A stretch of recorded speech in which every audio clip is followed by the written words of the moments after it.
Welcome to NinonSpeaks. I'm Ninon de Rosa, and I have right next to me my co-host, which is AJ Dean, and my two guests below me. And we've had a little sort of slowness in starting this program today, so my apologies to my two guests. I don't introduce the guests, so let me turn it over to AJ, and I'll get out of my flutter. I'm all in a flutter. I want to calm down. Take it over, AJ. Thank you so much, Ninon. Well, I am thrilled tonight. Look at the gorgeous ladies that we have with us. What a blessing and a gift we have. We have a wonderful show tonight. I'm going to introduce the gorgeous and beautiful Posi Sheba. She is a sex and intimacy coach at BodyJoy Intimacy School. And yes, and hello, Sheba, and hello to Melissa D. She's a provocateur, an intimacy coach, and somatic sex educator, and owner of BodyJoy Intimacy School. It is my great pleasure to welcome a very warm welcome to both of you. Hello, lovely ladies. How are you?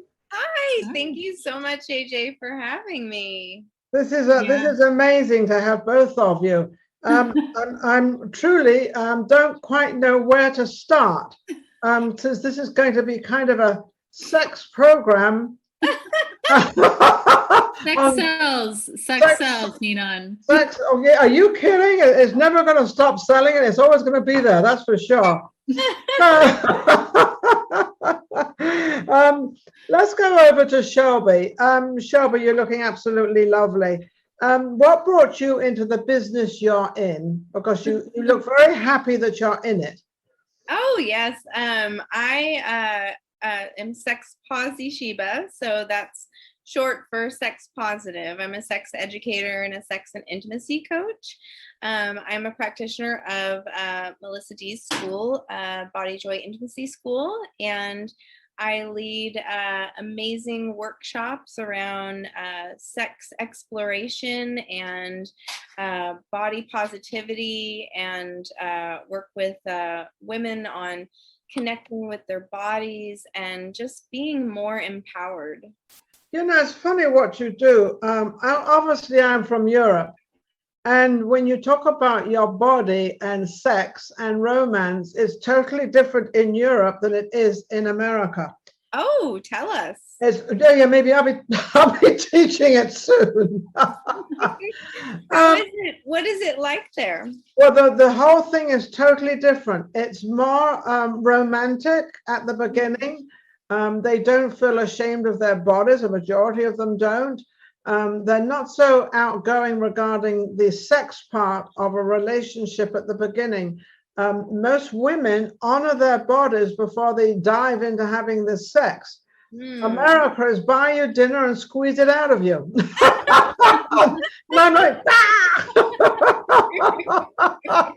I think AJ is having a total heart attack there. Yeah. Well, I think we have kind of the similar take on it. Melissa D, do you want to talk about that? Yeah, Melissa, I was just going over to see what she's got to say about this sex thing. Yeah, well, in America, there's a lot of people that are learning to just have their own desires, learn how to ask for what it is they want, to feel comfortable. So that's what I teach, is getting people to communicate better, clearer, and more authentically, because sometimes sex can be a very theatrical experience. We're trying to, mimic what we see on television or what we think our partner is hot, instead of really moving and being in a place that really is coming from us. Now, you said a very interesting word. You said ask for what you want. Yeah. I can never remember ever asking for what I wanted in Europe. It was a natural thing that came along. It was not something that I had to explain, because we seem to have something definitely different, because we would, if we automatically wanted to do whatever we wanted to do, we would both want to do it. Now, if we both didn't want to do it, we wouldn't do it, or he would go his way and I would go my way, or whatever the case may be. But there was never this, asking, like talking about, well, what building are you going to buy today and how many bedrooms do you want? I mean, it was like, whereas, so what is this questioning of what you want, Melissa? Well, I think, a lot of people just acquiesce again to put their own needs and desires aside and let someone else, and usually it's a gender thing, but not always. So let the man lead and make all the decisions. I mean, I just had a client last night that, she was very sheepish. Her desires had never been talked about, which I think is just wild because, but it's so common. It is really common. And do you find that, Sheba, do you find that common as well? Yes, I find that a lot of people have to really have a sexual awakening or kind of a discovery of their own body and how they enjoy having pleasure before they can really open that up and give that or share that with another person. I think a lot of times it's a lot of assumption of what we think we want or what we think the other person wants, and really it's about knowing what you find desirable or knowing what brings you arousal, and also opening that conversation with the other person and kind of finding out what really feeds them and is nourishing to them. Do you think that, well, I guess it's not think, actually, it's why do women feel ashamed of their bodies? And when a woman is young and, we're going to go over 18, obviously, or 21, whatever the age is, why are they so shy and ashamed? They're ashamed of their bodies. And I've often wondered why. A man is not, I know he's the masculine, it comes on. I'm sure there's some men that are ashamed. I don't know. I'm not. Yeah. I don't run around with men all the time, but thank goodness. But why do women, laughing, Melissa, yeah, it's funny. But why, I'll ask you this, Melissa, why do women feel ashamed of a beautiful body? I mean, it doesn't matter whether they're skinny or slim or fat or what they are, it doesn't make any difference. Why are they ashamed of their bodies? Yeah, I think it is, our culture, the magazines, the movies of portraying what is normal, what is most desirable, and what is best. I mean, I just led a women's workshop out in the desert, and we did a workshop on letting women see other women's vulvas in just a very sweet way, because we haven't really seen other people's vulvas except for what we see in porn or magazines, which is all great. But if you're only used to seeing a certain kind or shape or color, then you begin to feel, or I've noticed a lot of my female clients, that something's wrong with them. And so we need to normalize that, just like our noses and our ears and even our eyes, they all look different, and all of them are magnificent. But our culture, again, cherry picks at what they think is most beautiful, most desirable, genitals included. So it's actually like your body first. It's really like yourself. That's the big thing we seem to be teaching out there. I seem to be teaching this all the time. And my message, is sit in your bedroom, because that to me is a very quiet, tranquil place to go to where you could have peace of mind and not really worry about anything. And go there and sit and just, calculate yourself as who you are and what you are and like yourself. I think that's one of the problems, that we don't like ourselves, and we think, whereas men don't have that problem, and it's because they're masculine, or because being feminine, I know that we, it's nice to be shy and sort of bring that in front of a man. He likes that, I think. I don't know. I've done that in such a I have a question. I have a question for Sex Posi Sheba. I recently saw a Instagram post that had pictures of goddesses throughout history, and they were voluptuous like me and you, Sex Posi Sheba. Isn't that true?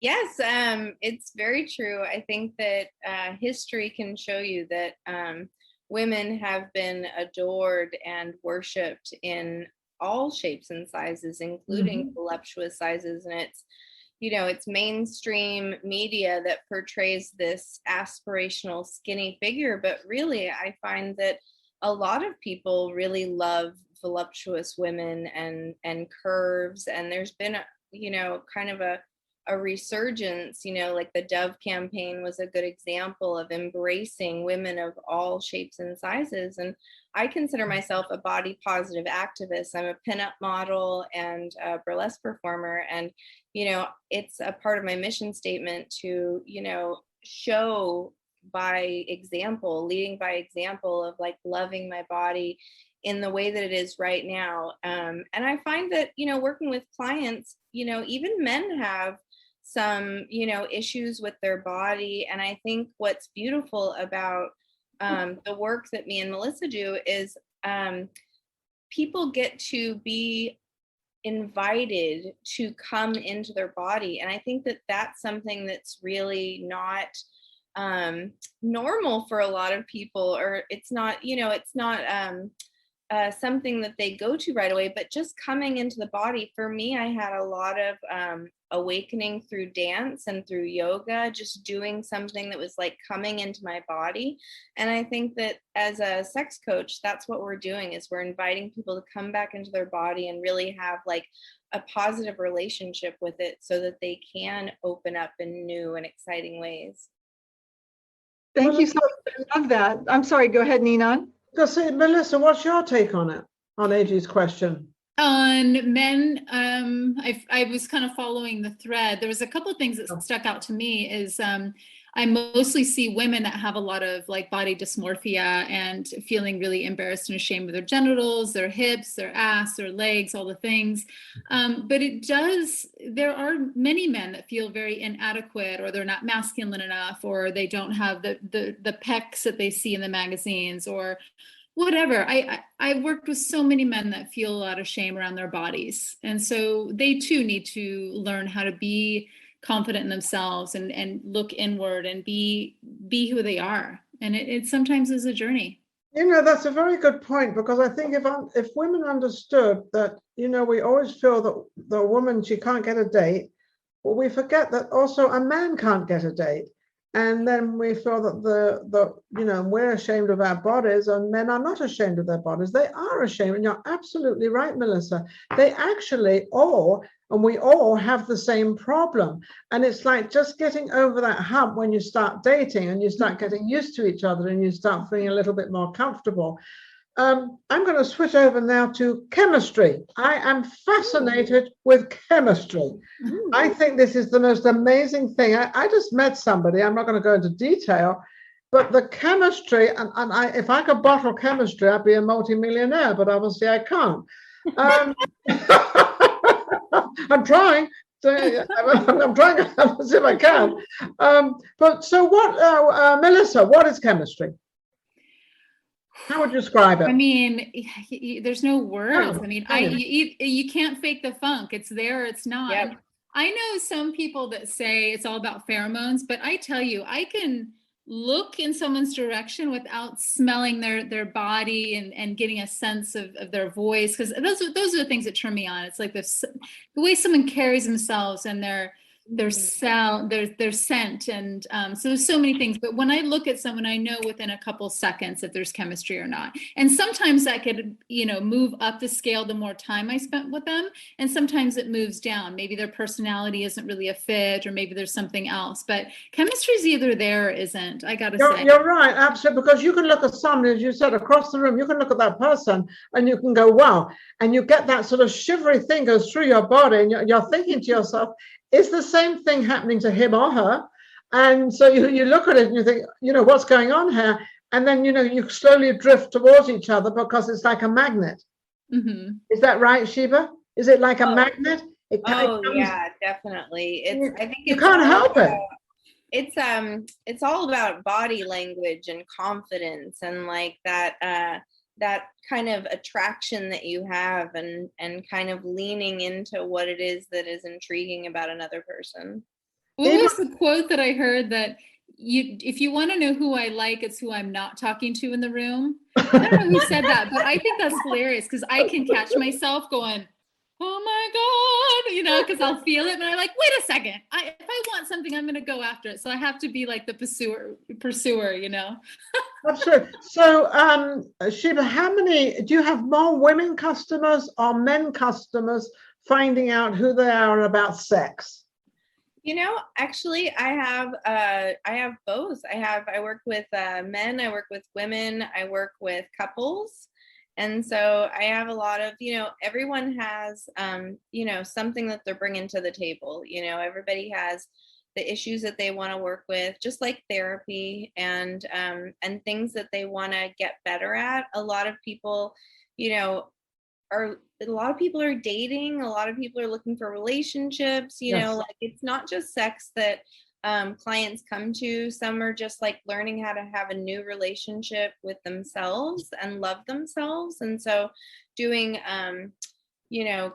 workshops where I'm teaching sensual movement. Like everybody kind of is coming with their own thing that they want to work on. And so it really depends on the clients, but I have both men and women that I work with. That you work, yes, but also who's the most prominent one? But as I said before, men have just as much of a problem trying to attack or get hold of a woman as a woman does trying to find a man. It's the same thing, but we don't think of the man's point of view, and he has just as many problems. Maybe not that man, but it'll be the other man. And I think it's sort of, I think it's something we need to loosen up on. So, Melissa, what advice would you give for men and women, to kind of loosen up and not be so afraid of actually talking to somebody, or even sort of trying something different, that they have a desire within their body, and this particular person has turned them on to that, but they're afraid because they don't want to be quote unquote, named that they do different things, Yeah, I work with primarily men. I mean, I definitely work for another company called Back to the Body, who works with women. I do a lot of retreats, but one-on-one work, and also other men's retreats like the Apollo Project, teaching men how to really sit in the root of their genitals, really be there and be able to speak powerfully and know that they're worthy of love, worthy of attention, and they are desirable. And so getting that confidence up, and it just takes practice. We can talk about concepts, but and this is where the somatic piece comes from, is we need to practice having new experiences and practice really following our intuition and being with our breath and with our desire, and have safer spaces to speak about that. And that's why our work, Sheba and I, is so important, as we create that space for people to practice.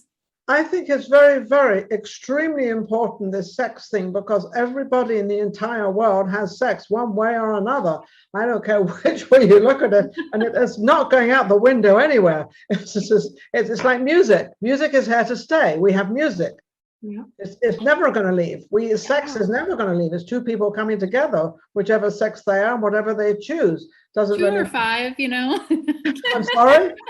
I said 2 or 5. I mean, there's people that have group sex. Well, yeah, that's another thing, who wants what and how many. And, I mean, I'm living in a town where I think anything happens here. I have not experienced it because that's not my way of going, but I'm not offended by anyone. Anyone wants to do whatever they want to do, go ahead. It's up to them completely. It's AJ, I know you want to ask a question. Yes, I thank you so much, Ninon. I wanted to ask Melissa, this is so fascinating, and it's such a wonderful, intriguing subject. Did you create your company because you saw that there was such a need for this, and like Sex Posi Sheba mentioned, it was kind of taboo before? Did you want to bridge the gap between that so people could feel more comfortable with everything in the world? It could bring more of a community that everything is sexual, animals, people, and even the moon and the sun, that has its own female male kind of thing too. What do you think, Melissa? I bought the company about 3 years ago from a wonderful woman who's now retired. She's in her 70s. Her name is Dr. Charla Hathaway. And I was looking for a mentor because I wanted to work with someone that really had years of experience, and she's like the fairy godmother of sex and intimacy. She's really a neat lady. And I just knew that there was a need and a desire for myself, and I just have a gift coaching people, and I actually have a whole background in clinical hypnotherapy as well. So this was, this is something that took about 11 years to fully, translate into what it is now, but I'm just following what I find exciting, what I'm really good at. And yes, there's a need, and I'm really good at facilitating that change. So Melissa, are you married? I am not. I do have I do have existing relationships that are all very important to me, and I have a young son who's now 11. So yeah, that's where I'm at. That's what about you? I keep calling you Sheba because I love the name Sheba. I think it's beautiful. Yes, call me Sheba. That's great. I just love the name. Are you married? I am not married. No, I have a partner, but I'm a single woman still. And you have any children? No, I aspire to have a pug though. Okay. We love a dog. Pets. That's my goals. Yeah. But that's okay. I don't have any children either, and I'm not about to have anybody. Number one, I don't have a guy. Number two, I think I may be a little bit too old. I'm not quite sure. Because in the Bible they have Sarah who did so whatever. I won't go there. But anyway, what would you suggest to a young lady who feels herself so incompetent and feels like sort of she can't sort of get over this threshold of opening herself up? No pun intended.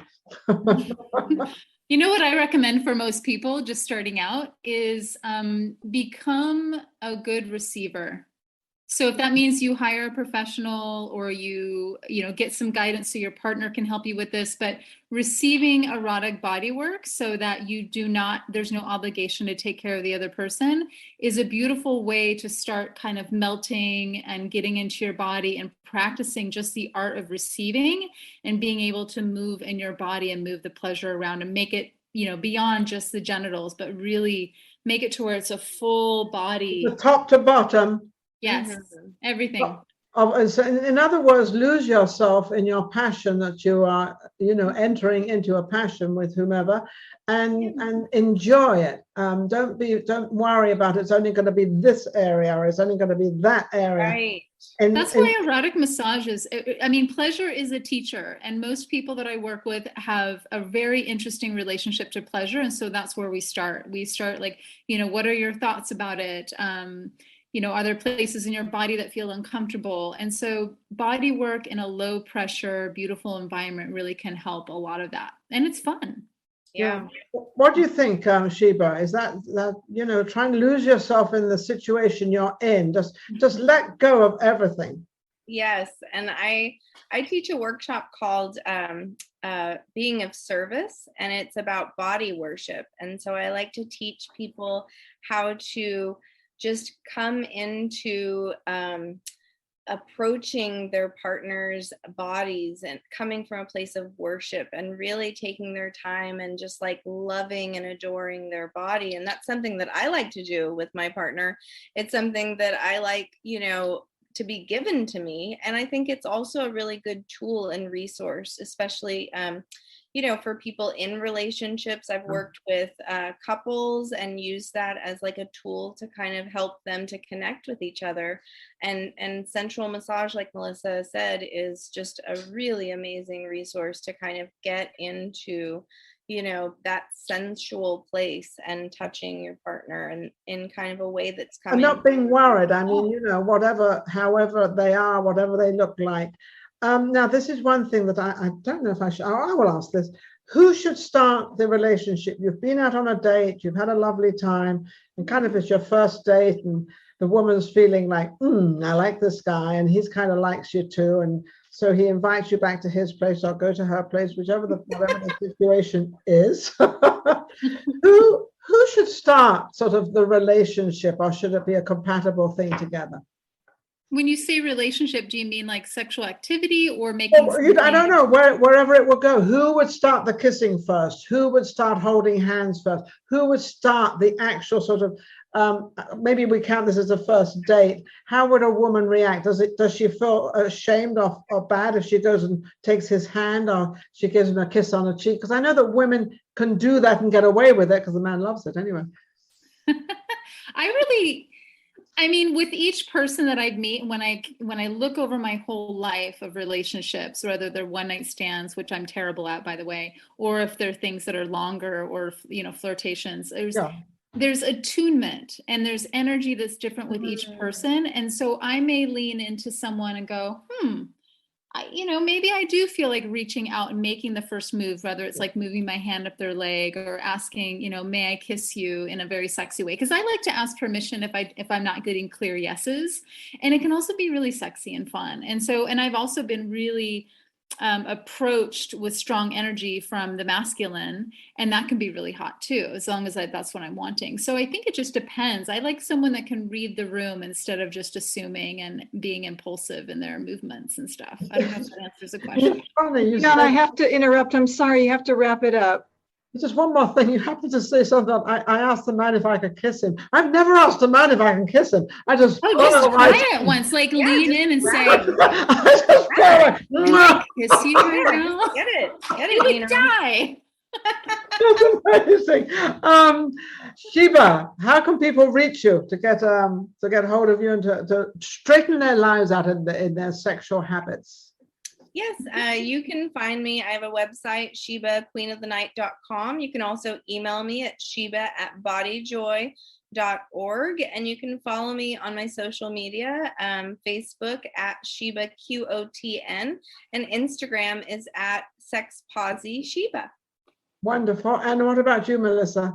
You can find me at bodyjoy.org. Melissa at bodyjoy.org is my email. And you can also follow BodyJoy Intimacy School on Instagram. Fabulous. AJ, last words. Want to say something? Thank you so much. We have learned so much more than I ever wanted to. I mean, it's just amazing. Right. AJ, is Jeff in trouble tonight? That's her husband. I'm going to have a great time now. He's going to go all this information and plow in there. I want to thank our lovely ladies. Thank you.